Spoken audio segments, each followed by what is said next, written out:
Bankia es posiblemente la historia del abuso financiero más importante de la España reciente. Es la historia del hundimiento de una de las cajas de ahorro con mayor número de ahorradores y a la que el Estado tuvo que rescatar nada más y nada menos que con 20.000 millones de euros de dinero público.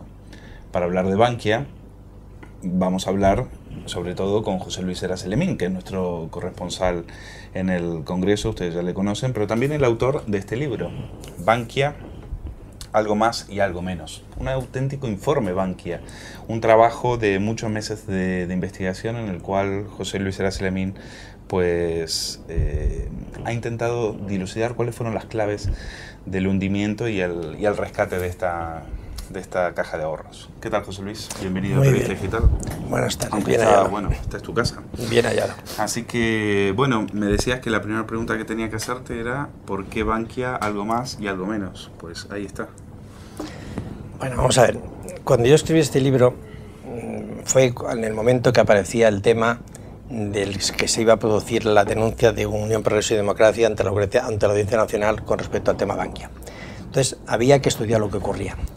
Para estudiar lo que ocurría, se podría haber escrito un informe de lo que había ocurrido. Alguien decía que se podría haber escrito este libro, se debería haber llamado el informe Bankia. Yo lo decidí llamar de otra manera porque es el caso Bankia, por una parte, algo más por otra y algo menos por otra. El caso Bankia es lo que está ocurriendo en el juzgado número 4 de la Audiencia Nacional, donde se está investigando lo que ha ocurrido alrededor de Bankia. El algo más es lo que ha habido alrededor de Bankia, además del caso, que es las situaciones políticas que ha habido, los equilibrios de poder entre los grupos políticos que ha habido, los equilibrios de poder entre las distintas facciones de un mismo partido político, los equilibrios de poder entre los sindicatos y la Confederación de Empresarios, los equilibrios de poder entre mismas personas, incluso los equilibrios de poder internacionales. Además de los equilibrios de poder político, hay los equilibrios de poder económico, que también había que contarlo. Había que contar también la situación que ocurría cuando Bankia aparece en el mercado y se da cuenta de que es una entidad que no solamente está sometida a las leyes españolas, sino también a las leyes internacionales, porque España forma parte de la Comunidad Económica Europea y tiene que estar de acuerdo con todo lo que se está haciendo. Había entonces que contar esa realidad, por eso es el algo más. Además, esa es la segunda parte del libro. La tercera parte del libro, que tiene más importancia que las dos posiblemente, es o menos. Es lo que podía haber ocurrido en Bankia o no ocurrido. Y desde ahí de todo tipo. Por ejemplo, una cosa que llama mucho la atención ahora, que se ha hablado, ha estado el tema Blesa y lo que ha ocurrido con Blesa, es lo que hubiera podido ocurrir si Blesa, en vez de equivocarse de padrino, hubiera tomado otro padrino. Y me explico. En un momento determinado de la realidad de Blesa dentro de Bankia, perdón, todavía no era Bankia, era Caja Madrid, Blesa agota su tercer mandato como presidente del Consejo de Administración y quiere tener un mandato más. Para hacer un mandato más, como va en contra de estatutos, él lo que propone es: me elegís como un consejero más y luego el Consejo elige a un presidente. Eso iba en contra de los estatutos y necesitaba el padrinazgo de todo el mundo, o el madrinazgo. En ese momento... Madrinazgo por Esperanza. Claro, en ese momento estaban las tensiones entre distintos grupos del PP con relación al tema de Bankia. Sí, Esperanza Aguirre quería poner a Ignacio González y por otro lado estaba Gallardón y que quería de un lado mantener a Blesa, ¿no? Más o menos es así. Y de pronto pues aparece la figura de Rato, claro. En ese momento Blesa puede aceptar como madrina a Esperanza Aguirre o como padrino a otro. En vez de aceptar como madrina a Esperanza Aguirre, que Esperanza Aguirre ya le había tentado a que viniera a su órbita, Esperanza Aguirre le había dicho que uniera su poder con el de Trecarales para una operación financiera de un valor determinado, le había mandado, por ejemplo, o le había sugerido que adquiriera los derechos del fútbol de todos los equipos madrileños. En aquel momento estaban el Real Madrid, el Atleti y el Rayo Vallecano, todavía el Getafe no importaba, y le dijo: coge los derechos de los equipos de fútbol madrileños y administralos en Telemadrid. Sin embargo, Blesa no hizo caso. Mi opinión es que Blesa en ese momento, y es el algo menos, es la parte del algo menos del libro, mi opinión es que Blesa en ese momento no quiere quedarse bajo la égida o bajo el madrinazgo de una simple presidenta de comunidad autónoma. ¿Crees que es más importante un presidente de gobierno, que además es el secretario general del partido que está en ese gobierno? Y entonces se va a la órbita de Rodríguez Zapatero. Rodríguez Zapatero en ese momento sabe que Madrid lo tiene perdido, sabe que está agotando la legislatura y que no va a repetir, y no quiere foñarse una capital donde está muy mal. Entonces se equivoca. Se equivoca y se queda ahí, y eso da pie, es el algo menos, algo tan importante como el nombramiento del actual ministro de Justicia. El actual ministro de Justicia, en ese momento, en el caso Bankia, el algo menos es cuando él consigue la confianza absoluta del actual presidente de gobierno, cuando en el teórico enfrentamiento dice no participo en ese enfrentamiento porque el posible nombramiento de Ignacio González como presidente de Bankia en sustitución de Blesa, eso iría en contra de todos los principios de despolitización. Entonces no hace falta entrar en esa pelea, y no entra, se queda al margen. A pesar de todo lo que se ha dicho, Gallardón no entra, se queda al margen y le convence al presidente del gobierno de que eso no se debe hacer. Esa confianza y ese decantarse a favor de con absoluta lealtad es lo que yo creo, y alguno más también piensa, que ha sido el hecho determinante de que Rajoy determinara que el actual ministro de Justicia sea Gallardón en sustitución de otro que también en aquella época se decía. Pero eso, José Luis, eso hubiera dejado la puerta abierta a que entrase Ignacio González, y eso no pasó. Al fin de cuentas, Rajoy tiene que arbitrar en esa situación y se decanta por Rodrigo Rato, que pasaba por ahí y dijo y se postula para el cargo, ¿no? Bien, sí, en ese momento, en el momento del teórico conflicto, había que hacer un equilibrio de equilibrios, y había, por una parte, los equilibrios internos del PP, que eran esos, que ya se sustanciaron cuando se decide no poner resistencia a lo que dijeran los demás. Bien, en ese momento aparece Rodrigo Rato, pero Rodrigo Rato no es un niño mimado al que el PSOE y el PP le dan para que se entretenga la Caja de Ahorros de Madrid y que evite que haya enredos. No. Rodrigo Rato, a pesar de además de todo eso, tenía otra cosa que muy poca gente ha dicho y que vino de forma transversal y que posiblemente fuera el elemento determinante para que él fuera el presidente de Caja Madrid. En aquellos momentos, Caja Madrid, que Blesa la había llevado a comprar una participación muy importante del accionariado de Iberia, estaba en un proceso de fusión con la British Airways. Todo estaba casi hecho, no faltaba más que el empujón final. Y se pensó que Rato era la persona indicada para dar ese empujón final, gracias a la amistad personal que había tenido hace tiempo con Gordon Brown, que luego al final sería el presidente del Reino Unido. Ese fue el elemento determinante que dijeron, bueno, pues Rato. ¿Con Cameron? ¿Habrá que ver? ¿Con no, David Cameron? Brown. Entonces con el anterior. Con Brown, con el anterior, que es el que le había apoyado, eran amigos personales, le había apoyado cuando lo del Fondo Monetario Internacional. Ese fue el elemento que hizo que todas las posibles reticencias que pudiera tener el equipo de Rajoy en aquel momento, en la sombra, todavía era el jefe de la oposición, no era presidente de gobierno. En aquel momento lo que no quería era follones ni jaleos. Y entonces, si Rato, que era un teórico opositor, se quedaba en ese sitio, pues teóricamente se evitaba un problema, y ese fue el elemento determinante. Por eso en la tercera parte del libro, cuando digo y algo menos, esa es una de las cosas que algo menos que pudieron ocurrir no ocurrieron. La verdad es que viendo ayer la desesperación de los ahorristas de Bankia, que perdieron todo gracias a la estafa de las preferentes principalmente, no parece que la institución esté saneada y solvente como nos quiere hacer creer el ministro de Guindos. En este momento, Bankia es una entidad absolutamente solvente y saneada, sí que con el dinero que ha recogido del FROB, que no tiene más que un propietario, que es el Estado. A través del FROB es un banco público y tiene una perspectiva de futuro realmente buena. Hombre, tendrá que compaginar y tendrá que tender a evitar que los conflictos que van a surgir y como consecuencia de preferentes, de acciones y de inversores que están muy disgustados sigan ahí, pero el futuro de Bankia es el que es, reducido a la entidad que tiene, a la banca minorista y nada más. Es una entidad saneada, hasta el extremo de que el otro día me preguntó una periodista alemana, ¿y usted metería dinero en Bankia? Y le dije, sí, ya lo he metido. Banqueros como Blesa, Hernández Moltó, Olivas, Galloso, ¿deben ir a la cárcel? Vamos a ver, a la cárcel se puede ir por dos cuestiones, por un delito penal o por un delito civil. A la hora de enjuiciar el caso Bankia, se puede ver desde el punto de vista penal y desde el punto de vista civil. El punto de vista penal es la responsabilidad que alguien asume frente a la sociedad. Y la sociedad le exige que responda a esa responsabilidad que tiene. Para eso está el fiscal, que es el que tiene que acusar, y para eso está el juez, que es el que tiene que decidir. Desde el punto de vista penal, si estas personas deben ir a la cárcel, vamos a ver, eso es bastante más difícil de decir que hacer. Para que alguien vaya a la cárcel tiene que haber cometido un delito. Para que haya, ¿saltarse la ley de cajas, por ejemplo? Mira, para que alguien haya cometido un delito, ese delito tiene que estar tipificado como tal en el Código Penal. En el Código Penal actual vigente no hay ningún artículo que diga que por ahí hay un delito. El único delito posible que se les podría achacar es el delito de estafa.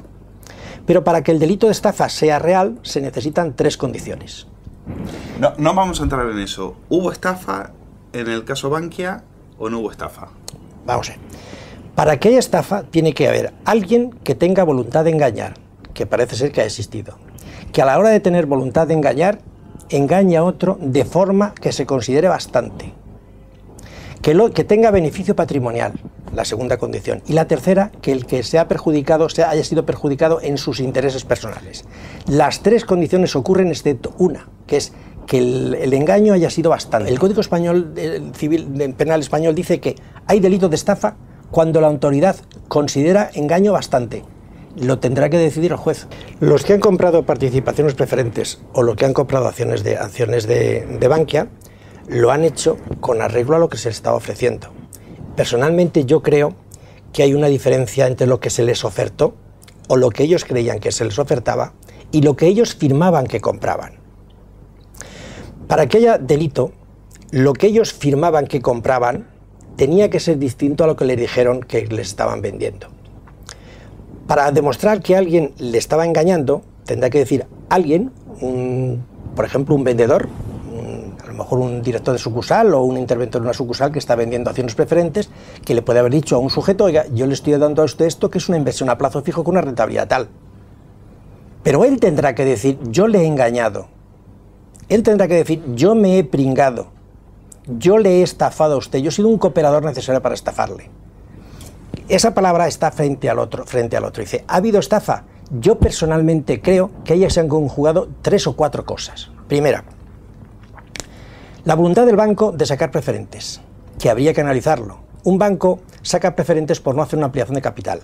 Cuando un banco ofrece participaciones preferentes, lo que está haciendo es buscando una rentabilidad. No, lo que está haciendo barata. Lo que está haciendo es buscando incautos que le den dinero.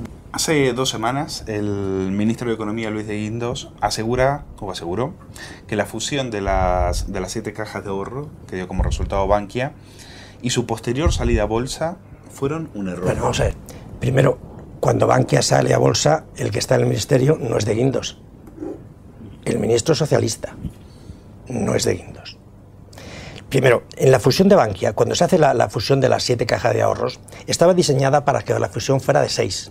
Era Caja Madrid, que era la importante, con 5 cajas más, que eran Caja Layetana, Caja Ávila, Caja Segovia, Caja Insular de Canarias y Caja de La Rioja. Caja Madrid y esas 5 cajas tienen planteadas una fusión. ¿Por qué plantean esa fusión? Plantean esa fusión porque el gobierno de José Luis Rodríguez Zapatero, en opinión del entonces gobernador del Banco de España, necesitaba una serie de herramientas, él decía herramientas financieras, para poder diseñar entidades más grandes. Y esas entidades más grandes, para poderles prestar dinero público. Para que esas entidades pudieran llegar a acceder a dinero público, se creaba, en uno de los decretos, me parece que es el segundo, se creó el Fondo de Regularización Ordenada Bancaria, que como su mismo nombre indica, en ese momento así dice, era necesaria una reorganización ordenada de los bancos. Y se decide que las cajitas pequeñas se unan para que tengan por lo menos, me parece que era un volumen de activo de 50.000 millones de pesetas. Eso se decide que sea así. Entonces, cuando se decide hacer la fusión, Caja Madrid tiene perfectamente diseñado la fusión con las otras 5. Sin embargo, el gobernador del Banco de España le llama un día, esto lo ha dicho Rodrigo Rato y lo ha dicho también José Luis Olivas, les llama un día a Rato y a Olivas al gobierno, al Banco de España, y le dice, la palabra textual de Rato en la comisión del FROP, en la subcomisión de Economía, es nos conminó a hacer la fusión. Y Olivas dice, y nos dejó unas sillas para que nos pusiéramos a unirlas. En ese momento, la opinión mayoritaria es que Bancaja era un bocado demasiado grande para que Caja Madrid pudiera absorberla. Yo creo que se equivocaron. Se equivocaron, a lo mejor se equivocó Rato, pero Rato dice, nosotros estábamos conminados a hacerlo. La pregunta es, ¿y por qué lo hacen? Porque parece ser que ese es un error gordo, ¿debido a qué? Pues se hace por una razón muy sencilla, porque si no se hace esa fusión, si no se podía entrar en lo que se llamaba el SIP, el sistema de acceder a los fondos públicos que proporcionaba el FROB. Si no se hace, no se puede hacer. El que conmina a hacer esa unión es Miguel Ángel Fernández Ordóñez desde el Banco de España con el gobierno de Rodríguez Zapatero. De Guindos en ese momento simplemente era el asesor del actual presidente de gobierno, que en aquel momento era líder de la oposición. ¿Y el Banco de España engañó a Rato, como defiende el PP? El Banco de España no es que engañara a Rato lo que le fueron haciendo es, Rato cuando viene del Fondo Monetario Internacional se decide que sea él el presidente de Caja Madrid, él tiene un terreno de juego con unas normas de juego que empieza a jugar. Pero él no sabía banca minorista. No, pero es que pero lo gordo es que le cambian en 4 decretos leyes seguidos, le cambian las leyes de juego. Lo primero que le dicen es que el fondo del banco tiene que tener un core capital, es decir, unas reservas propias más de las que tenían. Entonces dicen, ¿de dónde sacamos ahora nosotros reformas si no tenemos? Tenemos que ir a buscarla. Bueno, de acuerdo. Lo segundo que le dice es que para acudir al FROB, a sacar dinero de titularidad pública, tiene que hacer el SIP, es decir, unirse a hacer lo que se llamaba entonces la fusión fría. Y le fueron cambiando las reglas del juego. Dice, ¿le engañaron? Yo creo que no le engañaron. Le fueron cambiando las normas. ¿Y por qué le fueron cambiando las normas? Miguel Ángel Fernández Ordóñez dijo que ese cambio, lo dijo además ante la Comisión de Economía, la Comisión del FROB, dijo, ese cambio que nosotros fuimos haciendo era porque necesitábamos unas herramientas financieras para que las cajas de ahorro pudieran hacer frente a lo que se les venía al futuro. Ellos lo que pretendían, tampoco fue una decisión desafortunada del PSOE. Eso lo que pretendía era, en vez de tener tantas cajas de ahorro como tenía, solamente dejarla reducida como mucho a 15 e ir produciéndose fusiones. Eso es lo que decía. Dice, ¿engaño? Yo creo que no hubo engaño. Lo que hubo ahí fue avanzar hacia adelante pensando que todo iba a ir bien, sin tener en cuenta lo que después podía ocurrir, que de hecho ocurrió. ¿La salida a bolsa de Bankia fue fraudulenta? ¿Se basó en cifras que no eran ciertas? Vamos a ver, la salida de bolsa de Bankia, cuando Bankia decide salir a bolsa, se tiene el capital social que tiene, se divide por el número de acciones que tiene y eso le da un valor. Ese valor eran 4,70 y tantos euros por acción. Sin embargo, Bankia sale a un precio de 3 y pico euros, 3,50. Cuando se le pregunta a Rato por qué hace eso, Rato dice, nosotros pedimos a unos auditores externos que nos valoraran lo que realmente en ese momento valía. Con lo cual ya estaban previendo lo que iba a ocurrir, que era que la burbuja del ladrillo depreciara los activos en una cantidad importante. Entonces, hicieron esa previsión. Ahí Rato se escudó muy bien, o por lo menos lo justificó muy bien cuando dijo, nosotros, en vez de valorar nosotros lo que valía, decir lo que valía la entidad, lo que hicimos es pedir que nos lo valoraran de una forma externa. Y con la valoración externa y los coeficientes de actualización que hizo, ese fue el precio que salió, que luego el mercado lo destrozó, claro. Pues entonces no lo hizo muy bien, porque 400.000 inversores acudieron a comprar acciones de Bankia en su debut bursátil y tuvieron pérdidas del 70%. Rato. Sí. Eso en algo Rato tendrá que asumir alguna responsabilidad, sí, ¿no? Sí, y hay una cosa muy curiosa que te voy a contar, verás. Posiblemente el que más dinero perdió ahí, en términos absolutos, que perdió 5.000 millones de euros, se dice pronto, fue uno de los consejeros de Bankia, de Caja Madrid, que era López Madrid. Ese invirtió dinero propio para comprar ahí. ¿Qué es lo que pasó en la salida a bolsa de Bankia? Una vez decidida que había que salir, porque si no se salía no se podía ir al dinero del FROB. López Madrid es el amigo del príncipe Felipe. Es amigo de Patricia Botín, del príncipe Felipe y el yerno de Villarmir. ¿Y cómo le pueden hacer esa jugada a un hombre de otro consejero, de la aristocracia, un hombre VIP de la sociedad española? ¿Cómo le pueden hacer perder 5.000 millones? Pues verás, otra consejera, que lo ha confesado, se ha muerto hace poco, que era Mercedes de la Merced. Ella cogió 80.000, me parece que fueron 80.000 euros de su patrimonio personal se los invirtió ahí. Es que creyeron que podía tirar para adelante. Se equivocaron, pero creyeron que podía tirar para adelante. Vamos a ver. Pero la mayoría de los que perdieron dinero ahí eran accionistas sí, minoritarios. pero la persona que más autoridad... Jugaron con los ahorros de la gente. La persona que más autoridad intelectual y política tenía en ese momento en España era el presidente del gobierno. Y el presidente del gobierno en televisión dijo que Bankia era una entidad saneada. Que Bankia al salir era una entidad saneada. Con lo cual, todos los que se fiaron del presidente de gobierno con los medios de comunicación, de todos los medios de comunicación, la primera cadena, la segunda cadena, Telemadrid, todas ellas diciendo que era saneado, todo el mundo se metió ahí. ¿Les engañaron? Yo creo que se engañaron ellos. Se engañaron los que estaban gestionando, creían que podía ir hacia adelante. Y el mercado los destrozó. Cada consejero cobraba 6.000 euros por ir a reuniones en las que únicamente lo que había que hacer era oír, ver y callar. Los consejos de administración de las cajas de ahorros, no solamente de Caja Madrid, también de Caja Segovia, de todos los demás, era una especie de cementerio de elefantes donde metían a las personalidades políticas que ya estaban amortizadas con poco futuro, se les dejaba ahí con un sueldo. Eso es así. Eso estaban cobrando una cantidad desorbitada y los 6 millones de euros que decías de rato, pues sí, son importantes. Hay que decir, en honor de la verdad, que Rato... No me va a decir que perdió dinero. No. No me va a decir... No, que una de las decisiones... Que vino a perder dinero a España... No. Por simple patriotismo. No, hay que decir que una de las decisiones que toma Rato es rebajar el sueldo hasta 600.000 euros en vez de 6 millones. Eso es así. También hay que decir que cuando llega a la presidencia de Caja Madrid le sube el sueldo y las dietas a todo el mundo. Eso es así, es verdad. ¿Por qué culpa tanto a Alemania en su libro? No Porque es que... de todo esto que venimos hablando, pues hay que asumir las culpas y las culpas son en este sentido bien patrióticas, bien nuestras. ¿Por qué Alemania tiene también parte de culpa y mucha culpa? Vamos a ver, el tema es bastante más complicado. Vamos a ver, las cajas de ahorro españolas y todas las entidades financieras han tenido que soportar una cosa importante que es lo que se llama la burbuja inmobiliaria. La burbuja inmobiliaria es que las inversiones en ladrillos, los solares y las viviendas están sobrevaloradas. Se han comprado un valor de solar desmesurado y en un momento determinado se ha hundido. Es decir, ¿por qué han subido esas propiedades de precio? Porque una casa que vale 10 millones de pesetas se paga por ella 50. Bueno, pues ahí han ocurrido una serie de circunstancias. Yo digo que la burbuja inmobiliaria es la consecuencia de algo que existía antes, que era la burbuja financiera. Y la burbuja financiera es una realidad que se produce en España cuando en un momento determinado la inflación es superior al beneficio. Entonces todo el mundo que tiene dinero puede invertir, invierte. Entonces, ¿por qué se produce esa situación? ¿Por qué se produce la burbuja inmobiliaria? ¿Por qué todo el mundo apetece dinero para gastar? Bien, alguien tiene que haber ocurrido, tiene que haber proporcionado eso, haber propiciado eso.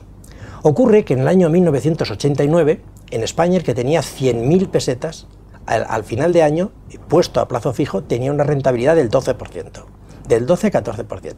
En solamente unos meses, esa rentabilidad, de 12 a 14%, baja al 3%. Por una parte. Por otra parte, la inflación se dispara. La inflación que había se dispara. Eso obliga o propicia que la gente, todo el mundo, adquiera cosas. Ejemplo personal. Un amigo mío, están edificando delante de una propiedad mía, dice, ¿por qué no compramos ahí un par de chalés? ¿Y qué hacemos con esos chalés? Mira, con lo que nosotros pagamos de los 2 chalés, cuando lo tengamos a medio hacer, vendemos uno y el otro nos queda gratuito. Esa es la forma. Eso es un ejemplo. Otro ejemplo, que además es muy importante porque posiblemente sea... Ahora se están hablando de los 500 millones de dólares que se perdieron en la adquisición del Banco de Florida, pero hay otra cosa mucho más importante y es el caso siguiente. Caja Madrid, en un momento determinado, le da a 2 hermanos ecuatorianos, de nombres Neri y Franco, les da una vivienda que vale 48.600.000 pesetas y estos señores van a hacer frente a esa vivienda con unos sueldos individuales cada uno mensuales de 1.000 euros. Es decir, tenían 2.000 euros. Estos señores se traen a su familia, es decir, a su mujer, a sus mujeres, a una hermana común y a su marido, y entonces viven 3 familias en un piso. No tienen para hacer frente a ese piso más que 2.000 euros al mes. Bien, cuando se produce el estallido de la burbuja, la cosa se va al garete. O sea, ganan 1.000 euros, pero tienen que hacer frente a una vivienda de 300.000. Y yo les pregunto a los dos, es una de las 286 entrevistas de ese libro, ¿y por qué ustedes compraron esto si no podían hacer frente con ello? Dije, no, porque mire usted, lo que nosotros pagábamos de hipoteca era menos que lo que nos costaba el alquiler. De esa forma, nosotros nos ahorrábamos dinero y teníamos una vivienda que si al cabo del tiempo podíamos vender y ganábamos dinero con ello, mejor. Esa es la burbuja inmobiliaria gorda. Por lo que leemos en el libro, ahora Bankia está en buenas manos, según nos cuentan. Gorigolzarri no es un paracaidista del BBV. Gorigolzarri es la consecuencia de toda su historia personal y de la historia del banco en la que se formó. Gorigolzarri es un hombre que a los 23 años tiene dos carreras. Es licenciado en Economía y ha hecho un máster en Leeds, en la Universidad de Leeds. Tiene la suerte de caer en el Banco de Bilbao y asiste a la fusión entre el Banco de Bilbao y el Banco Vizcaya, a lo que se llamó la fusión cruenta del Banco Bilbao-Vizcaya, porque le costó la vida a Pedro de Toledo, que en plena fusión, cuando estaba todo el follón, se declaró una enfermedad y en vez de dedicarse a curarse, lo que hace es ocultarla porque estaba en el tema muy álgido. Bien, Gorigolzarri se forma ahí, en la unión del Banco de Bilbao con el Banco Vizcaya. Inmediatamente después se produce la fusión del Banco de Bilbao-Vizcaya con Argentaria.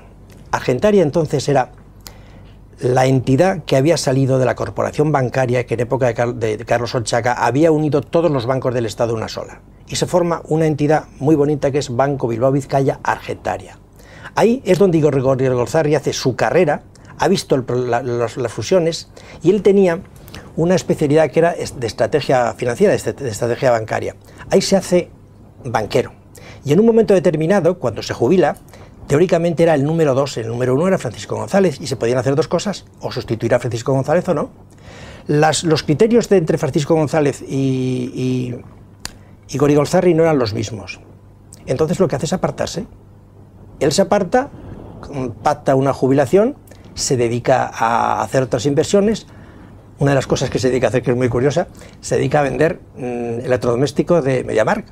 Funda una sociedad y se dedica a vender electrodomésticos. Pero como estaba estudiando, él hace, en un blog, va escribiendo. En el mes de febrero del año pasado, en su blog... Se lo puede permitir porque se llevó 50 millones de euros, ¿no?, de prejubilación. Bien, eso lo he patado. Pero lo importante también... es que en el mes de febrero del año pasado, él diseña, en su blog, dice cómo se debería hacer la recapitalización bancaria y la reordenación bancaria.